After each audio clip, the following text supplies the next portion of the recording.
Hi, I'm Ben, and in this video I'll show you how to create this page using the scrub and scroll effect, Lottie and keyframe animations. We'll begin by setting the background color to black, then add a green circle and lower its opacity. Next, place a textured image on top, set the blend mode to soft light and lower its opacity too. Now let's continue by adding a title and change its color to blue. After that, group the title. This will be a group with a single element.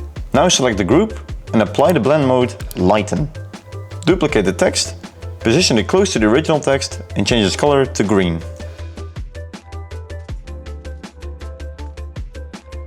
Continue by adding animations. We use the group we created earlier. First, add a start animation to the text element and then add a scroll animation to the group. Duplicate the text once more and we'll repeat the same steps for the pink text.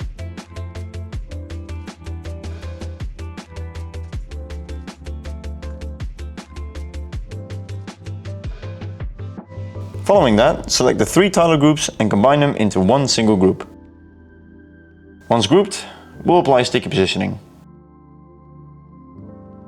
We finished creating the title, so now we'll continue with a keyframe animation. Add an arrow to the group of titles, then apply the keyframe animation and set the page position to start.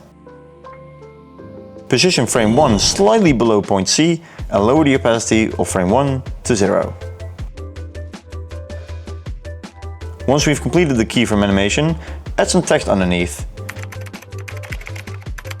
and apply a starting animation to it. Then set it to sticky. Below the text, we'll add a Lottie file. To achieve this scrolling effect, we'll enable Scrub on Scroll. Choose Viewport and set the start trigger point to center. Then set the Lottie to sticky. Next, we'll fill up the page with elements in the same style and repeat the steps from before. So let's speed up the process a bit.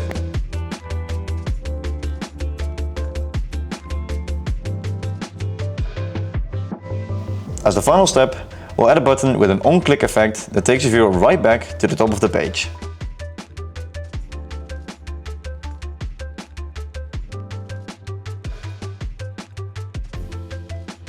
And that's how you make a Lottie animation using Scrub on Scroll.